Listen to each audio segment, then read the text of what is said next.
Hello friends, welcome to Vrindavan PSC board. അപ്പോൾ നമ്മൾ ഏവരും കാത്തിരുന്ന ഡിഗ്രി ലെവൽ നോട്ടിഫിക്കേഷൻസ് വന്നു കഴിഞ്ഞു. ആദ്യം വന്നിട്ടുള്ളത് കമ്പനി ബോർഡ് അസിസ്റ്റന്റിന്റെയാണ് അല്ലെ. അപ്പോൾ ഈ പറയുന്ന ഡിഗ്രി ലെവൽ എക്സാംസിന്റെ പ്രിലിംസും മെയിൻസും ഒക്കെ അത്യാവശ്യം നല്ല രീതിയിൽ തന്നെ ക്വാളിഫൈ ചെയ്യണമെങ്കിൽ നമ്മൾ പ്രിപ്പറേഷൻസ് ഇന്ന് നമ്മൾ സ്റ്റാർട്ട് ചെയ്യണം.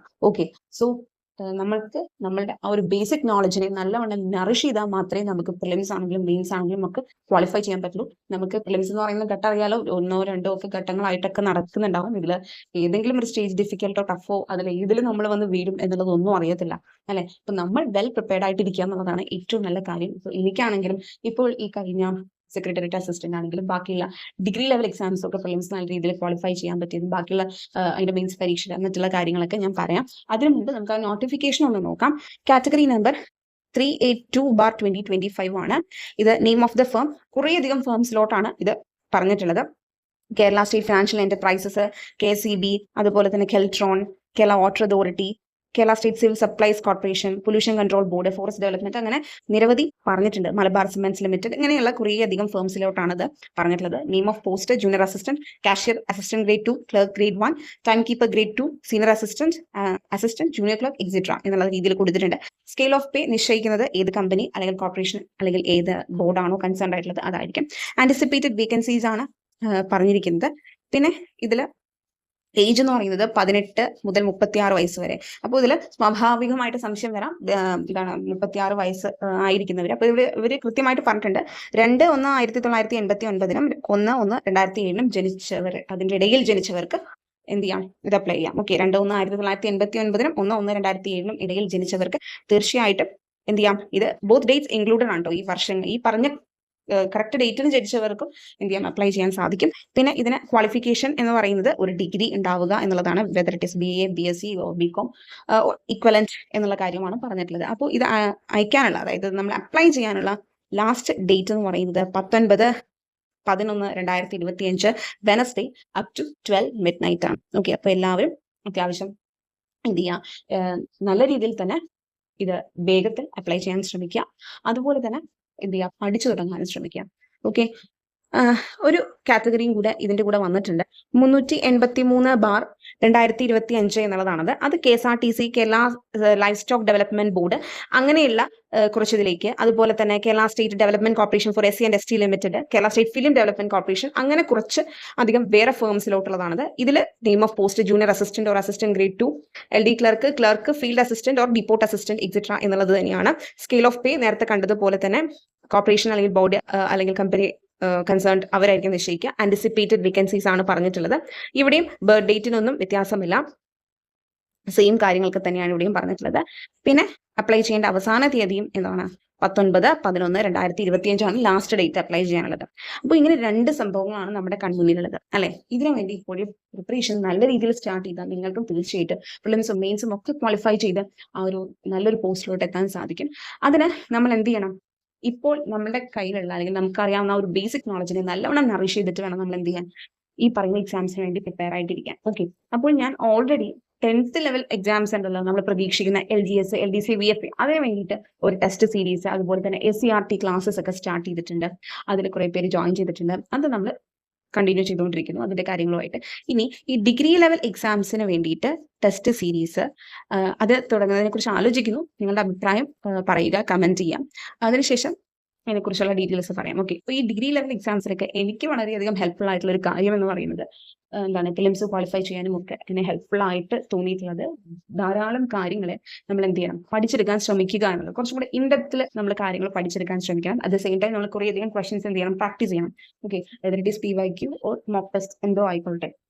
ഇതാണ് എനിക്ക് വളരെയധികം എന്താണ് ഈ പ്രിലിംസ് ഒക്കെ ക്ലിയർ ചെയ്യാൻ സഹായിച്ചത്. പിന്നെ നമ്മളുടെ ഒരു നോളജ് എന്ന് പറയുന്നത് കുറച്ചും കൂടെ കൺസെപ്ച്വൽ നോളജ് എൻട്രി ചെയ്യാന്നുള്ളതാണ് കുറച്ചും കൂടെ ഇമ്പോർട്ടൻ്റ് ആയിട്ട് എനിക്ക് തോന്നിയിട്ടുള്ളത് ഒരു ഡിഗ്രി ലെവൽ എക്സാമിന്.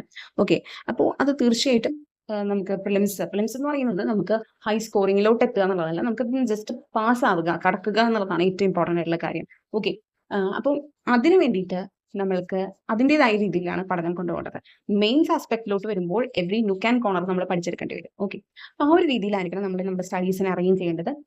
ഇനി വരാൻ പോകുന്നത് ചിലപ്പോൾ ഡിഗ്രി ലെവൽ ക്വാളിഫിക്കേഷനിൽ പറയുന്ന ഒട്ടേറെ എക്സാംസിന്റെ ഒരൊറ്റ പ്രിലിംസ് എന്നുള്ള രീതിയിലായിരിക്കാം വരുന്നത്. ഡിഫറെന്റ് സ്റ്റേജസിലായിരിക്കാം. അപ്പോൾ നമുക്കറിയില്ല ആ സ്റ്റേജ് ടഫ് ആകുമോ ഡിഫിക്കൽട്ട് ആകുമോ എന്നുള്ളതൊന്നും. അപ്പോൾ ഏത് ലെവലാണെങ്കിലും നമ്മൾ നല്ലവണ്ണം പ്രിപ്പയർ ചെയ്തിരിക്കണം. അപ്പോൾ അതിന് ഈ പറയുന്ന രീതിയിൽ ഡിഗ്രി ലെവൽ ടെസ്റ്റ് സീരീസും നിങ്ങളെ സഹായിക്കും. അത് നമ്മൾ ക്രിസ്പായിട്ട് ഡിഗ്രി ലെവലിന്റെ സിലബസിനെ ബേസ് ചെയ്തിട്ടേ ചെയ്യുള്ളൂ. ഓക്കെ, അത് നിങ്ങൾക്കറിയാലോ, ഡിഗ്രി ലെവലിൽ നമുക്ക് ഒരു 10th ലെവലിൽ പറയുന്ന പോലത്തെ പോർഷൻസ് ഒന്നുമില്ല. ഓക്കെ, ലൈക്ക് കേരള ഗവേണൻസ്, അതുപോലെ തന്നെ എന്താണ് നമുക്ക് ഈ കറണ്ട് അഫയേഴ്സ് ഒന്നും ആ ഒരു 20 മാർക്സ് എന്നുള്ള രീതിയിലുള്ള ആ ഒരു ബാരിയർ ഒന്നും അവിടെ അതില്ല. മാത്രമല്ല ഇംഗ്ലീഷ്, മലയാളം അതിനൊക്കെ വെയിറ്റേജ് കുറച്ച് കൂടുതലുണ്ട്. അതുപോലെ സിവിക്സ് എന്ന് പറയുന്ന ഒരു ഏരിയ ഒക്കെ ഉണ്ട്. ഇങ്ങനെ ക്രിസ്പായിട്ട് കുറച്ച് ഏരിയാസ് ആണ് അതിൽ പറഞ്ഞിട്ടുള്ളത്. അപ്പൊ അത് കൂടുതൽ ഫോക്കസ് ചെയ്ത് നമ്മുടെ ആ ഒരു കൺസെപ്ച്വൽ നോളജിന് ഫുൾ ഇമ്പോർട്ടൻസ് കൊടുത്ത് വേണം നമ്മൾ ഡിഗ്രി ലെവൽ സ്റ്റഡീസ് മുന്നോട്ട് കൊണ്ടുപോകാൻ. ഓക്കെ, അപ്പോൾ നിങ്ങൾ ഈ ഡിഗ്രി ലെവൽ ടെസ്റ്റ് സീരീസ് ഞാൻ തുടങ്ങുന്നതിനെ കുറിച്ച് ആലോചിക്കുന്നുണ്ട്. അതിനെക്കുറിച്ചുള്ള നിങ്ങളുടെ അഭിപ്രായം പറയുക, കമന്റ് ചെയ്യുക. അപ്പോൾ അതിനെക്കുറിച്ചുള്ള ഡീറ്റെയിൽസും ജോയിൻ ചെയ്യേണ്ട കാര്യങ്ങളൊക്കെ ഞാൻ പറയാം. ഓക്കെ, ഇത് തീർച്ചയായിട്ടും നിങ്ങൾക്ക് ഹെൽപ്ഫുൾ ആയിരിക്കും, ട്രസ്റ്റ് മീ. കാരണം സ്റ്റേറ്റ്മെന്റ് ടൈപ്പ് ഓഫ് ക്വസ്റ്റ്യൻസ് നമ്മൾ ധാരാളം പരിചയപ്പെടേണ്ടതുണ്ടല്ലോ ഈ പറയുന്ന എക്സാംസിനൊക്കെ. അപ്പോൾ തീർച്ചയായിട്ടും നമുക്ക് ഹെൽപ്ഫുൾ ആയിരിക്കും. ഒപ്പം ഡിഗ്രി ലെവൽ PYQs കൂടെ പ്രാക്ടീസ് ചെയ്യുന്നത് ഈ പറയുന്ന എക്സാംസിന് വളരെയധികം ഹെൽപ്ഫുൾ ആയിരിക്കും. അപ്പോൾ അതും കൂടെ മെർജ് ചെയ്തിട്ടുള്ള ഒരു സംഭവമാണ് ആലോചിക്കുന്നത് ഈ ഒരു ടെസ്റ്റ് സീരീസിന്റെ ഭാഗമായിട്ട്. ഡിഗ്രി ലെവൽ PYQs ഇതുവരെ നടന്നതൊക്കെ കൂടെ ഒന്ന് അനലൈസ് ചെയ്ത് നമുക്ക് ഒന്ന് തുടങ്ങിയാലോ. അപ്പൊ നമുക്കൊരു പിടിപിടിക്കാം അല്ലെ. അപ്പൊ നിങ്ങളുടേതായ രീതിയിലുള്ള എഫേർട്ട് നിങ്ങൾ തീർച്ചയായിട്ടും ഡിഗ്രി ലെവൽ സംഭവം പഠിക്കാൻ എടുത്തിരിക്കണം. നമുക്ക് സിലബസ് അറിയാം, നമുക്ക് കാര്യങ്ങൾ അറിയാമെങ്കിൽ കൃത്യമായിട്ട് നമുക്ക് ഏത് ഡിഗ്രി പരീക്ഷയാണെങ്കിലും എന്ത് ചെയ്യാൻ പറ്റും, ക്വാളിഫൈ ചെയ്യാൻ പറ്റും. ട്രസ്റ്റ് മീ, എനിക്ക് നല്ലവണ്ണം മാർക്സ് ഇംപ്രൂവ് ചെയ്യാൻ സഹായിച്ചിട്ടുള്ളതും അത് കടക്കാൻ സഹായിച്ചിട്ടുള്ളതും ഒക്കെ അതുകൊണ്ട് തന്നെയാണ്. ഓക്കെ, അപ്പോൾ നിങ്ങൾ തീർച്ചയായിട്ടും കമന്റ് ചെയ്യാൻ മറക്കരുത്. ഡിഗ്രി ലെവലിനെ കുറിച്ച് അങ്ങനെ ഒരു സംഭവം സ്റ്റാർട്ട് ചെയ്യണോ വേണ്ടിയോ എന്നുള്ളതൊന്ന് ജസ്റ്റ് കമന്റ് ചെയ്യാൻ നിങ്ങൾ. മാത്രമല്ല ഈ നോട്ടിഫിക്കേഷൻസ് ഒക്കെ കൃത്യം ആ ലാസ്റ്റ് ഡേറ്റിന് മുൻപ് അപ്ലൈ ചെയ്യാൻ ശ്രമിക്കുക. അധികം ലാസ്റ്റിലോട്ട് വെക്കാൻ നിൽക്കണം. ഓക്കെ, ഇതിന്റെ പഠനം ഇപ്പോഴേ സ്റ്റാർട്ട് ചെയ്യുക. ഇത് SBCID ഒക്കെ മേ ബി അറിയില്ല, നമുക്ക് ഒരുമിച്ച് വരാം പ്രിലിംസ് എന്നുള്ള രീതിയിൽ. അപ്പൊ ഇതിനൊക്കെ ഒരൊറ്റ പ്രിലിംസ് പഠിച്ചാൽ നമ്മൾ ഇപ്പോൾ ഇനി നവംബറിൽ യൂണിവേഴ്സിറ്റി അസിസ്റ്റന്റ് ഒക്കെ വരും. അപ്പോൾ അതൊക്കെ നമ്മൾ കാത്തിരിക്കുകയാണ്. നല്ല നല്ല പോസ്റ്റുകളാണ് അതൊക്കെ. വിചാരിച്ചാൽ തീർച്ചയായിട്ടും നമുക്ക് എത്താൻ പറ്റുന്ന പോസ്റ്റുകളാണ്. So whether you are having a degree qualification, നിങ്ങൾ ഒരു ഡിഗ്രി ക്വാളിഫിക്കേഷൻ ഉള്ള ആളാണെങ്കിൽ തീർച്ചയായിട്ടും ഇതൊക്കെ അറ്റംപ്റ്റ് ചെയ്യണം. നിങ്ങൾക്ക് അത് ഹാർഡ് വർക്ക് നിങ്ങൾ കൊടുക്കണം. തീർച്ചയായിട്ടും നിങ്ങൾക്ക് നേടാൻ സാധിക്കും. സോ നിങ്ങളുടെ അഭിപ്രായം പറയാം, നമ്മൾ അതിനനുസരിച്ച് തുടങ്ങുന്നതായിരിക്കും. നിങ്ങളുടെ അഭിപ്രായത്തിനെ ബേസ് ചെയ്തിട്ട് ഞാൻ ഇതിനെക്കുറിച്ചുള്ള കാര്യങ്ങൾ പറയുന്നത്. നമ്മൾ നല്ല രീതിയിൽ തന്നെ 10th ലെവലിന്റെ ടെസ്റ്റ് സീരീസും SCRT ക്ലാസ്സും മുന്നോട്ട് കൊണ്ടുപോകുന്നുണ്ട്. ഓക്കെ, അതിൽ 10th SCRTയിൽ നമ്മൾ daily study plan with daily questions ആണ്. മിനിമം 20 ക്വസ്റ്റൻസ് വെച്ച് കൊടുക്കുന്നുണ്ട്. ടൈം ബൗണ്ട് ആയിട്ടാണ്. ഓരോ ക്വസ്റ്റൻ ഇത്ര സമയം, ആ സമയത്തിനുള്ളിൽ നമ്മൾ ചെയ്തു പോകുന്നു. അപ്പോൾ നമ്മുടെ ഫാസ്റ്റ്നെസ് അല്ലെങ്കിൽ സ്പീഡ് ഒക്കെ കൂടാൻ സഹായിക്കും. നമുക്ക് നിമിഷ നേരം കൊണ്ടൊരു ചോദ്യത്തിന് ഉത്തരം കണ്ടെത്താൻ സാധിക്കും. അങ്ങനത്തെ രീതിയിലാണ് 10th ഒരു ടെസ്റ്റ് സീരീസ് വിത്ത് ഡെയിലി സ്റ്റഡി പ്ലാൻ ഒക്കെ ചെയ്തിട്ടുള്ളത്.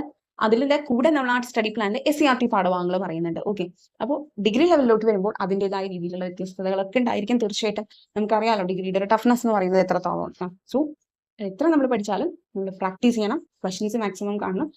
അൺലെസ് ആൻഡ് അൺടിൽ അത് നമ്മൾ ചെയ്യാത്തിടത്തോളം കാലം നമുക്ക് അത്ര ഒരു എഫക്റ്റീവ് ആണ് നമ്മുടെ സ്റ്റഡീസ് എന്ന് തോന്നില്ല. അപ്പൊ അതും കൂടെ നമുക്ക് ഉറപ്പുവരുത്താനും നമ്മുടെ ട്രാക്ക് ശരിയായ രീതിയിലാണ് പൊയ്ക്കൊണ്ടിരിക്കുന്നത് നമുക്ക് ഉറപ്പുവരുത്താൻ ഏറ്റവും നല്ല മാർഗം പ്രാക്ടീസ് ചെയ്യുക, മോർ ആൻഡ് മോർ പ്രാക്ടീസ് ചെയ്യുക ക്വസ്റ്റൻസ്. ഓക്കെ, അപ്പൊ നിങ്ങളുടെ അഭിപ്രായം തീർച്ചയായിട്ടും കമന്റ് ചെയ്യുക. അതിനെക്കുറിച്ചുള്ള ഫർദർ ഡീറ്റെയിൽസ് ബാക്കി കാര്യങ്ങളൊക്കെ നിങ്ങളുടെ കമന്റ്സിനെ ബേസ് ചെയ്തിട്ട് ഞാൻ ആലോചിച്ചിട്ട് പറയാം കേട്ടോ. ഇനി 10th നിങ്ങൾ ഈ കണ്ടുകൊണ്ടിരിക്കുന്നവരിൽ 10th ലെവൽ പ്രിപ്പയർ ചെയ്യുന്നവരുണ്ടെങ്കിൽ അവർക്കും തീർച്ചയായിട്ടും എന്താ 10th ലെവലിന്റെ ജോയിൻ ചെയ്യാം. കാരണം ഡിഗ്രി ലെവലുള്ളവരും 10th ലെവലൊക്കെ എഴുതുമല്ലോ. ഓക്കെ, അതിനെ ബേസ് ചെയ്തിട്ടുള്ള കാര്യങ്ങളായിരിക്കും ചെയ്തിട്ടുള്ളത്. അപ്പൊ ഇതുവരെ ജോയിൻ ചെയ്യാത്തവരുണ്ടെങ്കിൽ തീർച്ചയായിട്ടും ചെയ്യാം.